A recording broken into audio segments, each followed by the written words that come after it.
하나님 말씀 함께 봅니다. 함께 보실 하나님 말씀은 구약 성경 오바댜 1장입니다. 오바댜 1장.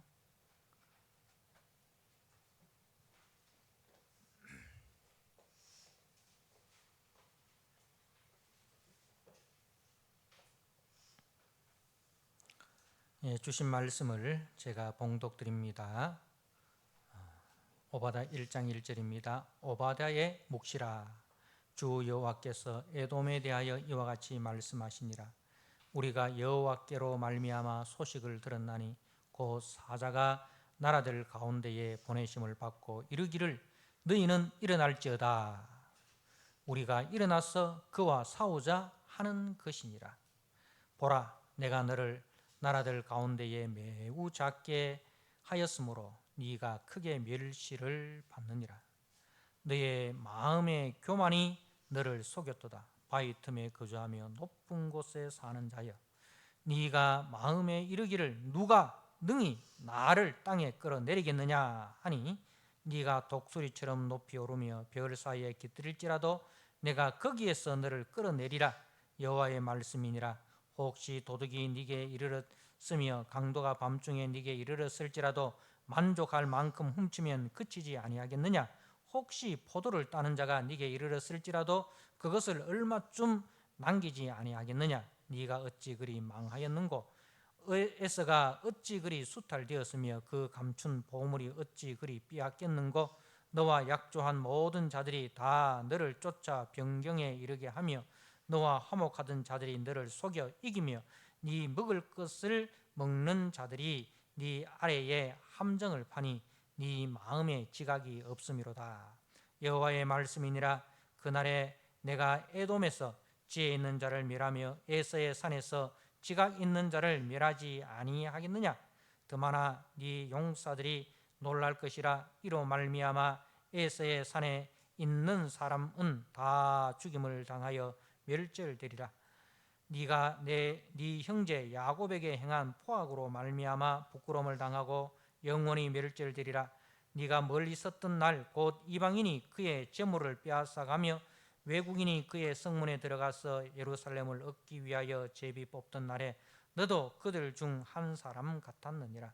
네가 형제의 날 곧 그 재앙의 날에 방관할 것이 아니며 유다 자손이 패망하는 날에 기뻐할 것이 아니며 그 고난의 날에 네가 입을 크게 벌릴 것이 아니며 내 백성이 환난을 당하는 날에 네가 그 성문에 들어가지 않을 것이며 환난을 당하는 날에 네가 그 고난을 방관하지 않을 것이며 환난을 당하는 날에 네가 그 재물에 손을 대지 않을 것이며 내 거리에 서서 그 도망하는 자를 막지 않을 것이며 고난의 날에 그 남은 자를 원수에게 넘기지 않을 것이라.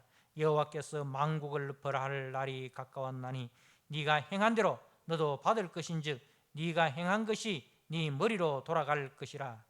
너희가 내 성산에서 마신 것 같이 만국인이 항상 마시리니 곧 마시고 삼켜서 본래 없던 것 같이 되리라. 오직 시온산에서 피하는 자가 있으리니 그 산이 거룩할 것이요 야곱 족속은 자기 기업을 누릴 것이며 야곱 족속은 불이 될 것이며 요셉 족속은 불꽃이 될 것이요 에서 족속은 지푸라기가 될 것이라. 그들이 그들 위에 붙어서 그들을 불사를 것인즉 에서 족속에 남은 자가 없으리니 여호와께서 말씀하셨습니다. 그들이 네겝과 에스의 산과 평지와 블레셋을 얻을 것이요 또 그들이 에브라임의 들과 사마리아의 들을 얻을 것이며 베냐민은 길앗을 얻을 것이며 사로잡혔던 이스라엘의 많은 자손은 가나안 사람에게 속한 이 땅을 사르바까지 얻을 것이며 예루살렘에서 사로잡혔던 자들 곧 스바라스에 있는 자들은 네겝의 성읍들을 얻을 것이니라. 구원받은 자들이 시온산에 올라서 에스의 산을 심판하리니 나라가 여호와께 속하리라. 아멘.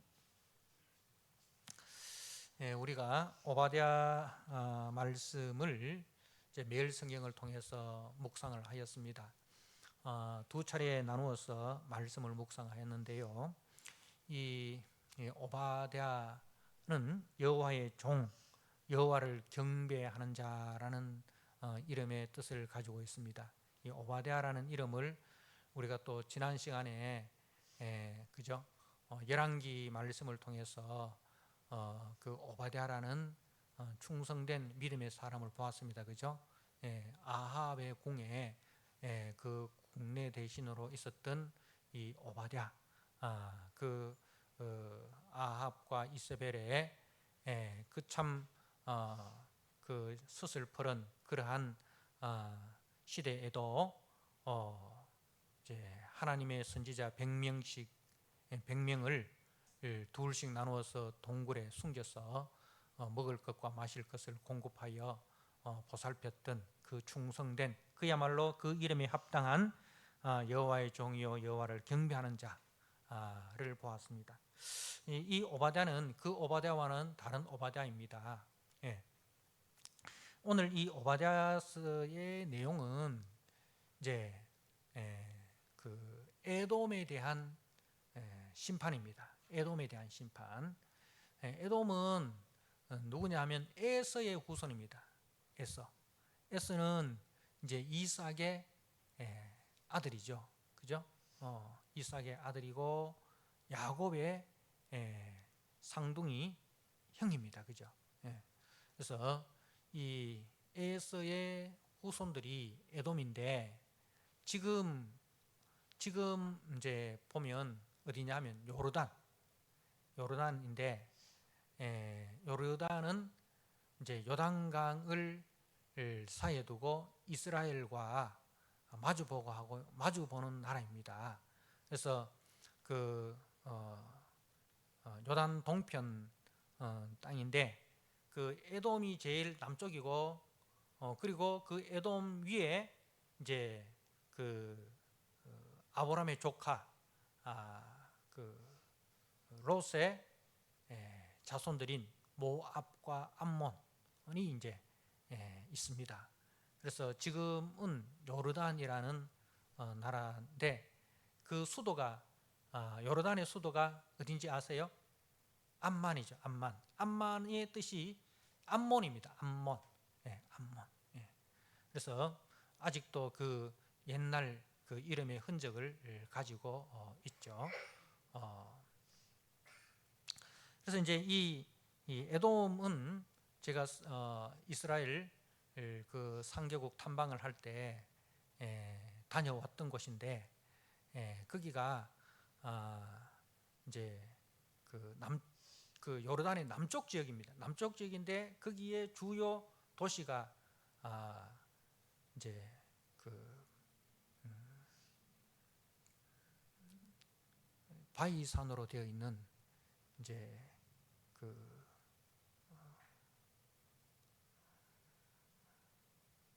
갑자기 이름이 생각이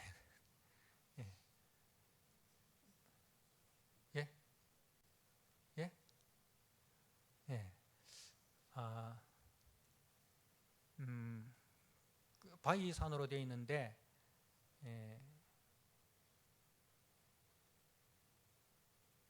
베드로의 이름이 페트라죠. 그죠? 페트라라는 도시입니다. 페트라라는 도시인데 거기에 실제로 가보니까 그야말로 난공불락의 성이더라고요. 이제 그 바위산이 있고 그 사이에 협곡이 있습니다. 그 사이로만 이제 지나갈 수가 있어요. 그리고 거기에 페트라라는 도시에 이제 수도를 정해 가지고 거기서 이렇게 살고 있는데 해발 1,500m, 1,700m 되는 그런 높은 곳에 이제 위치해 있으니까 적들이 쳐들어올라 해도 그 협곡으로 밖에 길이 없으니까 적들이 쳐들어올 수가 없는 거죠. 그래서 오늘 이제 이 말씀이 이제 그 내용을 포함하고 있어요. 자, 에돔이 이제 에돔에 대한 하나님의 심판인데 심판하시는 이유가 어디 있느냐?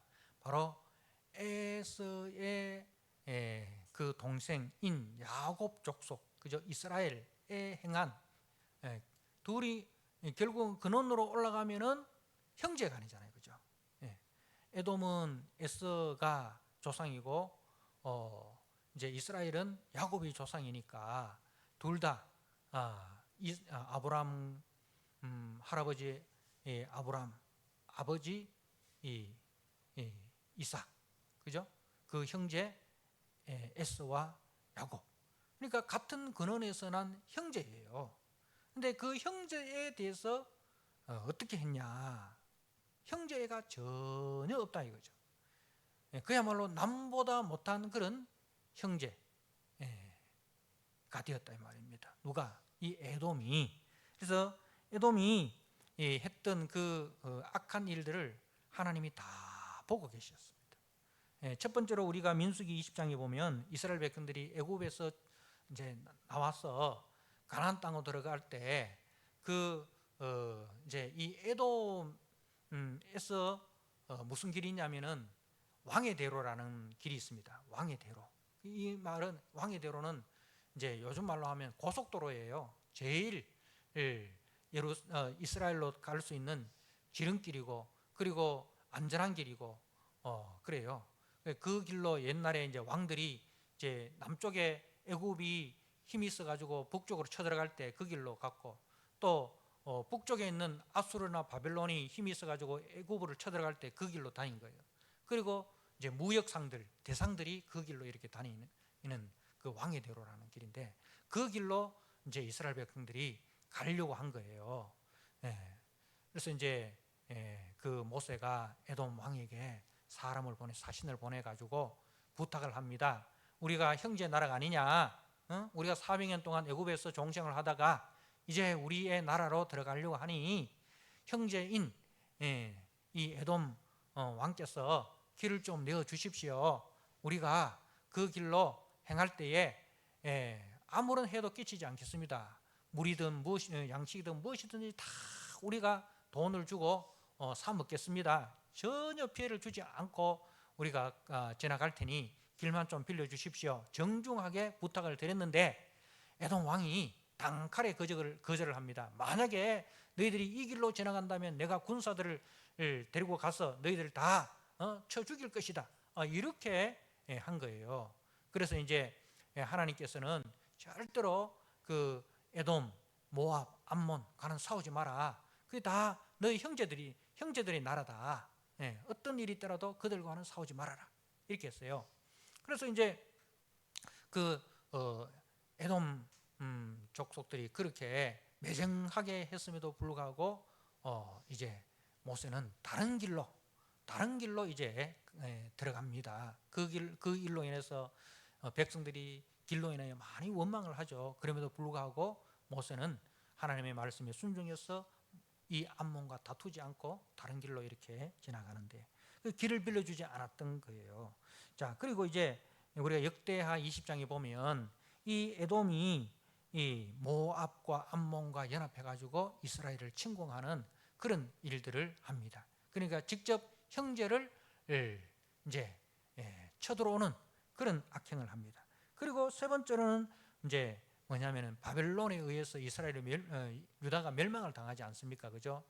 멸망을 당할 때 그때 이 에서가 어떤 에돔이 어떤 일을 했느냐 하면은 이제 그 조롱을 하고 비웃고 또 그렇게 하면서 방관자 역할을 하고 그리고 도망가는 유다 사람들을 붙잡아 가지고 넘겨주기도 하고 또 그 약탈하기도 하고 그러한 만행을 저지른 거예요.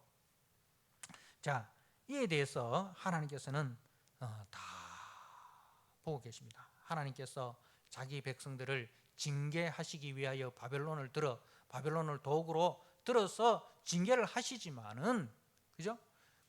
그 징계는 뭐예요? 사랑입니다. 그죠? 사랑하기 때문에 징계하는 거예요. 사랑하지 않으면 징계하지 않습니다. 자기 자식이기 때문에 징계하지 나무 자식이 징계하지 않잖아요. 그죠? 이제 그래서 이제 오늘 그 에돔에 대한 하나님의 심판인데 이제 1절을 주 여호와께서 에돔에 대하여 이와 같이 말씀하시니라. 우리가 여호와께로 말미암아 소식을 들었나니, 우리가라는 것은 에돔이 여호와께로 말미암아 소식을 들었다. 그 사자가 나라들 가운데 보내심을 받고 이르기를 너희는 일어날지어다. 사자는 이제 하나님의 천사를 이야기하는 거죠. 하나님의 천사들이 각 나라 열방들 가운데 이제 보냄을 받아서 그 나라들의 이르기를 너희는 일어날지어다. 이 하나님의 천사가 각 나라 열방에 가서 이제 전쟁을 부추기는 거예요. 누구와 전쟁하나? 우리가 일어나서 그와 싸우자. 그가 누구냐? 에돔과 싸우자. 이렇게 열국이 일어나서 이제 이 에돔을 치자라는 거예요. 그러니까 우리가 욥기도 그렇고 우리가 열왕기를 봐도 아합을 죽일 때, 그죠? 아합을 죽일 때에 하늘에서 천상회의가 열립니다, 그죠? 천상회의가 열립니다. 그것을 이제 400명의 선지자들은 모르죠. 근데 누구만 알고 있습니까? 미가야 선지자만 알고 있잖아요, 그죠? 미가야 선지자만 그 천상의 회의를 보았습니다. 그래서 아합을 죽이기 위해서 어전 천상의 회의가 열렸는데 한 천사가 거짓의 영이 되어서 내가 이제 아합을 죽이기로 하겠다. 그렇게 하늘에서 결정이 내린 거예요. 여기서도 마찬가지예요. 하늘에서 결정이 내리고 그 하늘의 결정이 땅에서 이루어지는 거예요. 그러니까 우리가 분명히 기억해야 되는 것은 이 보이지 않는 하나님에 의해서 보이는 세상 일이 이제 나타난다. 그러니까 역사의 주권자가 힘 있는 강대국에 의해서 움직여지는 것 같지만 실질적으로는 하나님에 의해서 역사가 진행되고 있다. 나라의 흥망성쇠를 우리 하나님이 주관하시고 인간의 생사 화복을 하나님이 주관하신다는 것을 우리는 그것을 믿는 자들이 성도예요. 그것을 믿는 자들이 그리스도인입니다. 그것을 믿지 않는 자들이 이제 불신자들이죠. 비그리스도인들이죠. 무슨 소리? 무슨 그런 괴상망측한 이야기를 하느냐? 땅의 일은 땅에서 알아서 하지 뭐 하늘에서 무슨 이렇게 이제 생각하는 사람들이 비그리스도인들입니다. 자, 그래서 이제 하나님께서 각 나라를 들어서 이제 에돔을 이제 심판을 하십니다. 2절에 보니까 보라, 내가 너를 나라들 가운데에 매우 작게 하였으므로, 이제 하나님께서 이 에돔을 나라들 가운데 매우 작게 했다 이거죠. 네가 크게 멸시를 받느니라. 그 결과 멸시, 아주 가소롭게 여김을 받을 것이다. 그러니까 에돔이 교만했는데 이제 그 교만에 대해서 하나님께서 비웃으신다 이 말입니다. 시편 2편에 있는 말씀처럼 열강이 일어나서 이제 우리가 그 기름 부은 자의 기름 부은 자를 대적하고 그 결박을 풀자 하는데 하늘에 계신 하나님이 비웃으시는 거죠. 그것처럼 이제 하나님께서 이 에돔을 매우 작게 여기시니까 이제 사람들이 그 에돔을 멸시를 비웃고 가소롭게 아주 가볍게 여긴다. 자, 그 죄가 뭐냐? 3절에 너의 마음의 교만이 너를 속였도다. 이 에돔의 가장 큰 죄가 뭐냐? 교만한 죄. 교만이라는 것이 뭐예요? 교만이라는 것은 하나님 없이도 살 수 있어. 이게 교만입니다. 하나님 없이도 살 수 있어. 하나님 없이도 살 수 있어. 하나님 없이도 돈 있고 힘 있고 권력 있고 건강 있고 하면 행복할 수 있어. 살 수 있어. 하나님 안 도와줘도 나 얼마든지 내 힘으로 잘 살 수 있어요. 그러니 이제 하나님 얘한테 이래라 저래라 하지 마세요. 나는 하나님의 존재를 인정하지 않습니다. 이게 이제 교만이라는 거죠. 이게 에돔이 그랬다. 너의 마음의 교만이 너를 속였도다. 바위 틈에 거주하며 높은 곳에 사는 자예요. 그러니까 바위 틈에 거주하고 높은 곳에 사니까 뭡니까? 이제 그 사람들이 대적들이 가소로워 보이는 거예요. 자기는 난공불락 위에 반석 위에 난공불락 위에 성을 지었기 때문에 세상 어떤 나라도 우리를 쳐들어올 수 없고 쳐들어온다 할지라도 이제 우리가 저들을 다 물리칠 수 있다. 그러니까 그것이 자기들의 안전지대로, 그것을 자기들의 안전지대로 삼은 거예요.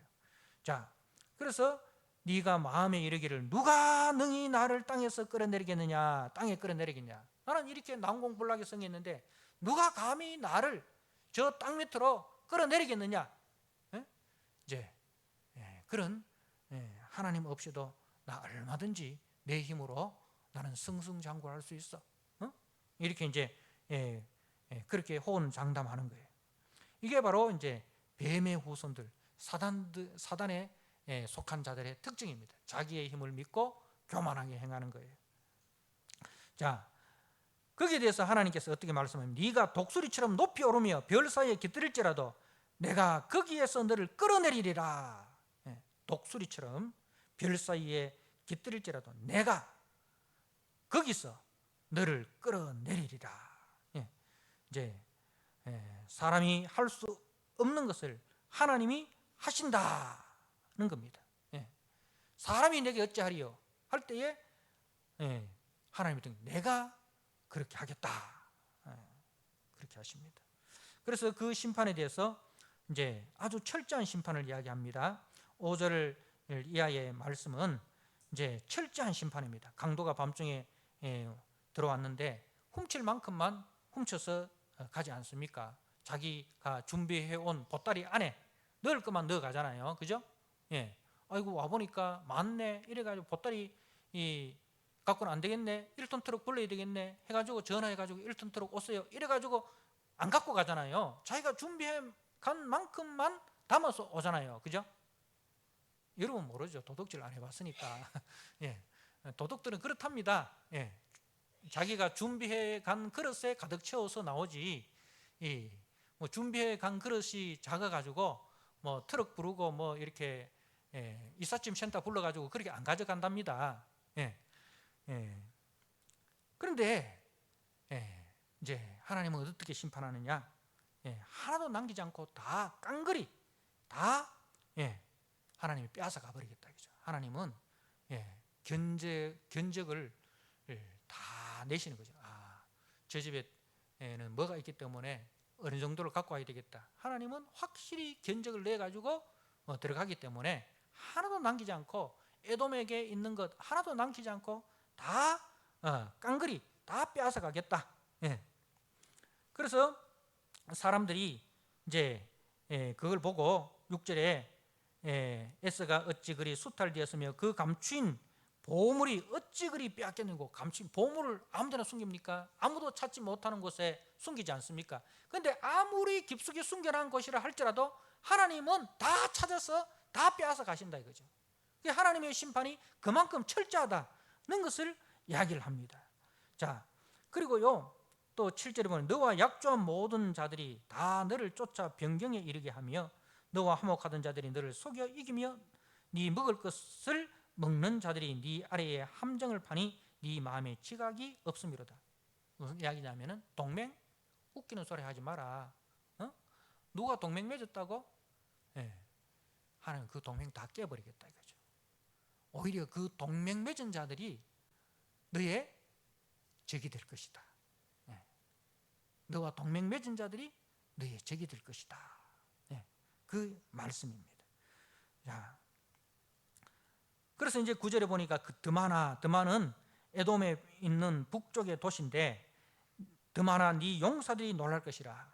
이 말은 북쪽에 이제 그러니까 국경지대에는 뭐가 있습니까? 국경지대는 제일 용맹스러운 그죠 전사들, 우리로 할 것 같으면 공수, 뭐 특전단, 해병대, 뭐 이런 이제 최정예 부대를 이야기합니다. 드마나 네 용사 최정예 부들이 놀랄 것이다 이 말입니다. 이로 말미암아 에서의 산에 있는 사람이 다 죽음을 당하여 멸절되라. 최정예 부대도 멸절당했으니 이제 보니까 어느 누구도 이 에돔의 멸망을 막을 사람이 없다 이 말입니다. 자, 이렇게 그 하나님의 백성들, 주님의 몸된 교회를 조롱하고 비웃고 멸시하고 핍박하던 자들에 대한 이제 심판인데, 자, 그리고 특별히 이제 10절 이하의 말씀에 보면 네가 네 형제 야곱에게 행한 포악으로 말미암아 부끄러움을 당하고 영원히 멸절되리라. 그 중에서도 이 형제에 대해서 어떻게 되느냐? 우리가 십계명을 배우고 있습니다. 그죠? 십계명의 핵심이 뭡니까? 하나님을 사랑하고 그리고 네 이웃, 네 형제를 네 몸과 같이 사랑하라. 그것이 십계명의 핵심입니다. 그죠? 자, 그리고 우리가 하나님을 사랑한다는 것을 어떻게 증명할 수 있습니까? 예. 하나님을 사랑한다는 것은 반드시 형제 사랑으로 증명되어야 됩니다. 예. 하나님을 사랑한다 하면서 눈에 보이는 형제를 사랑하지 아니하면 이거는 결코 하나님을 사랑한다고 말할 수 없는 거예요. 눈에 보이는 형제를 사랑하지 않으면서 보이지 않는 하나님을 사랑한다는 것은 거짓말하는 것이라. 그죠? 분명히 성경이 그렇게 이야기를 합니다. 그래서 형제에 대해서 네가 어떻게 대하느냐. 자, 네 형제 야곱에게 행한 포악으로 말미암아 부끄러움을 당하고 영원히 멸절되리라. 예. 사랑하는 성도 여러분, 예, 형제라는 말에 우리가 주의를 해야 됩니다. 자, 네가 멀리 있었던 날 뭡니까? 방관자라는 거죠. 이방인이 그의 재물을 빼앗아가며 바벨론이 이제 그 유다를 침략해서 약탈해 갈 때 뭐였다? 너는 방관자였다 이거죠. 방관자였다. 외국인이 그의 성문에 들어가서 예루살렘을 얻기 위해 제비 뽑던 날에 너도 그들 중에 한 사람 같았다. 방관자에서 이제는 적극적으로 가담하는 자가 됩니다. 예. 처음에는 방관자로 있다가 그 다음에는 적극적으로 가담하는 자. 그래서 너도라는 말은 하나님께서 너도 말은 이제 그 시저가 배신을 당할 때 브루투스가 거기 있었잖아요. 그래서 시저가 브루투스 너마저도 바로 그런 뜻입니다. 너조차도 너마저도 너가 그럴 줄 몰랐다. 시저가 가장 신임한 인물이 브루투스였습니다. 그죠? 그런데 그 브루투스가 시저를 암살하는 거기에 함께 있는 것을 보고 너조차도 너마저도 그렇게 이제 이야기를 하잖아요. 그러니까 너만은 그래서는 안 된다 이 말이에요. 다른 사람은 다 나를 욕해도 너만은 그러면 안 돼. 다른 사람은 다 나를 향해서 돌을 던져도 너만은 그러면 안 돼. 그게 이제 하나님께서 이제 에돔에게 바라는 바였어요. 그래서 이제 사람이 하지 말아야 할 것을 행한 것에 대한 그 아쉬움과 비난입니다. 다른 사람은 다 유다를 향해서 돌을 던져도 에돔 너는 그러면 안 돼. 너는 그러면 안 돼. 거기에 대한 하나님의 그 아쉬움.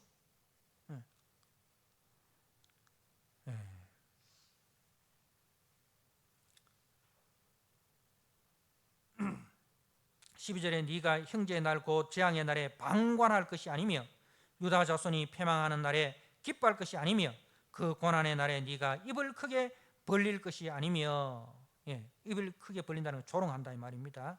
다른 사람이 욕한다고 해서 함께 거기에 동참해서 조롱하고 비난하고 기뻐하고 그렇게 해서는 안 된다. 내 백성이 유다가 누굽니까? 징계를 당할지라도 하나님의 백성입니다. 그죠? 내 백성, 하나님의 백성. 내 백성이 환난을 당하는 날에 네가 그 성문에 들어가지 않을 것이며 환난 당하는 날에 네가 그 고난을 방문하지 않을 것이며 환난 당하는 날에 네가 그 재물에 손을 대지 않을 것이며 내 거리에 서서 그 도망하는 자를 막지 않을 것이며 고난의 날에 그 남은 자를 원수의 손에 넘기지 않을 것이라. 사랑하는 성도 여러분, 형제는 우리가 아무리 잘못해도 형제는 우리가 용서해야 될 대상이고 덮어줘야 될 대상이고 우리가 도와줘야 할 대상입니다.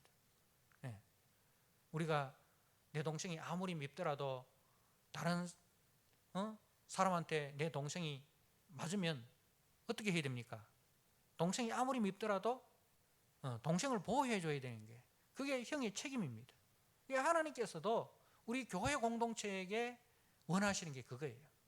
교회 공동체 안에서는 절대로 아무리 밉더라도 싸우면 안 된다 이 말입니다.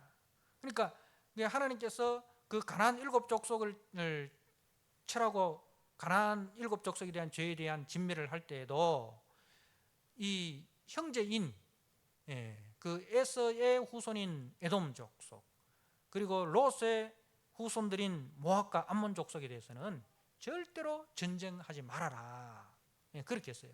그래서 이제 모세가 그 에돔하고 모압하고 암몬하고는 전쟁을 하지 않았습니다. 전쟁을 하지 않았어요. 그것을 통해서 이제 하나님 뭘 이야기합니까? 너희들도 형제다 이 말입니다. 그죠? 너희들도 형제다. 12지파가 다 형제 아닙니까? 우리가 근원으로 올라가면, 자, 이제 지금 우리의 형제가 대가 흘러가면은 그게 사촌이 되잖아요. 그죠? 그 우리가 지금 사촌하고 이제 안 친하잖아요. 그러면은 내 자녀들이 시집 장가 가면 걔들 속에서 뭐가 납니까? 사촌이 나잖아요. 그러니까 사촌이라는 게 멀리 있는 사람이 아니다 이 말입니다. 다 한 근원이라 이 말입니다. 그러니까 하나님께서 에돔하고 모압하고 암몬하고는 절대 싸우지 말고 그들이 너에게 싸움을 걸어온다 할지라도 피하고, 그렇게 하라는 이유가 뭐예요? 너희 12지파도 세월이 흐르면 사촌이 되고 육촌이 되고 팔촌이 되고 그래 된다 이 말입니다. 그래 그때 돼 가지고 세월이 흘러서 사촌, 육촌, 팔촌, 십촌 이래 돼서 이제 우리 형제 아니다 이런 식으로 하면 안 된다 이 말입니다. 근원으로 올라가면 우리는 다 그리스도 안에서 한 형제요, 한 핏줄이다 이 말입니다. 그래서 이 이야기는 교회 공동체 안에서는 우리가 어떤 허물이 있고 어떤 죄악이 있어도 거기에 대해서 하나님이 심판할지언정 우리는 심판자가 되어서는 안 된다는 그 이야기를 하시는 거예요. 그래서 거기에 대해서 형제에 대해서 이제 세상 사람들과 같은 그 기준과 가치관을 가지고 이제 내 살자고 형제를 힘들게 하고 내 살자고 나에게 유익이 된다 해서 형제를 힘들게 만드는 것, 형제의 고통을 통해서 내 유익을 취하는 거기에 대해서 하나님은 반드시 심판하신다는 것을 이야기합니다. 그러니까 세상은 뭐예요? 실리주의잖아요. 그렇죠? 실리. 내한테 이익이 되면 우정이고 형제이고 없습니다. 내한테 이익이 되면 자기 이익 중심이잖아요. 그런데 우리 그리스도 공동체는 그래서는 안 된다 이거죠. 자기 이익 중심이 아니라 어떻게 형제와 함께 고난당하는 형제를 돌보고 내가 가지고 있는 것으로 힘들어하는 형제를 돕고 그렇게 해서 형제와 더불어 우리가 사랑 가운데 함께 가는 것, 그것이 교회 공동체이어야 된다. 그것이 세상과 교회가 다른 것이다 하는 겁니다. 그래서 이제 오늘 이제 마지막 21절에 보면 구원받은 자들이 시온산에 올라와서 에서의 산을 심판하리니, 두 산이 있습니다. 시온산과 에서의 산이잖아요. 그죠? 시온산은 누가 거하는 곳이에요? 하나님의 백성이 거하는 곳입니다. 에서의 산은 누가 거하는 곳입니까? 하나님의 백성을 핍박하고 하나님을 대적하고 하나님에 대해서 무관심하며 살던 사람들이 에서의 산에 거하는 곳이에요. 그래서 결국은 어떻게 됩니까? 구원받은 자들이 시온산에 올라와서 에서의 산을 심판하게 된다. 나라가 여호와께 속하리라. 나라가 여호와께 속하리라. 하나님이 만왕의 왕이 되셔서 시온산에 거할 자와 에서의 산에 거할 자를 구분하시고, 그리고 이제 시온산에 거하는 자들이 에서의 산에 거하는 자를 심판하신다는 겁니다. 그래서 저와 여러분들은 시온산에 거할 자들이 아닙니까? 시온산에 거할 자들은 어떻게 살아야 됩니까? 하나님을 사랑하고 내 이웃을 내 몸과 같이 사랑하는 사랑의 삶으로 나아가야 되지. 나에게 유익이 된다 해서 형제의 그 고통을 통해서 형제의 그 재앙을 통해서 나의 유익을 취하고자 하는 그런 자로 살아가서는 안 된다는 것을 우리에게 말씀하고 있습니다. 그래서 한 주간 또 우리가 시온산에 거하는 자로서 하나님 나라의 기준과 가치를 가지고 주님의 몸된 교회와 형제를 사랑하고 섬기는 그러한 우리 성도들로 살아가시기를 주님의 이름으로 부탁드립니다. 아멘. 하나님 아버지, 역사의 주권자 되심을 우리가 말씀을 통해서 보았습니다. 하나님께서 반드시 악인과 의인을 구분을 하신다는 것을 우리가 보았습니다. 악인들은 형제의 고난을 통해서 자기의 유익을 추구하는 자들이었습니다. 형제라 할지라도 자기에게 유익이 된다면 언제든지 배신하고 또 배반하고 형제의 고난에 대해서 나몰라라 하고 방관자가 되고 때로는 그 침략자와 한편이 되어서 형제를 힘들게 하는 그러한 모습을 봅니다. 그러한 것에 대해서 하나님은 죄 없다 아니하시고 반드시 그 일에 대해서 책임을 물으신다는 것을 우리가 보았습니다. 하나님 아버지, 우리가 그리스도 안에서 한 몸으로 한 지체로 한 공동체로 우리가 시험을 입은 것을 기억하게 하시고 주님의 몸된 교회를 섬길 때에 주님이 주신 이 사랑의 마음으로 긍휼의 마음으로 우리가 섬기게 하여 주시옵소서. 그리하여 긍휼 없는 자는 긍휼 없는 심판을 당한다는 사실을 우리가 꼭 기억하고 항상 이 긍휼의 마음을 잊지 않게 하시고 하나님, 힘들고 어려운 형제들을 긍휼의 마음으로 품고 배려하고 존중하고 그리하여 우리의 사랑으로 인하여 그 형제들이 다시 한번 주님의 사랑으로 회복되는 그런 은혜를 끼치는 우리 성도들이 다 되게 하여 주옵소서. 예수님께 하신 이름으로 감사하며 기도드리옵나이다. 아멘.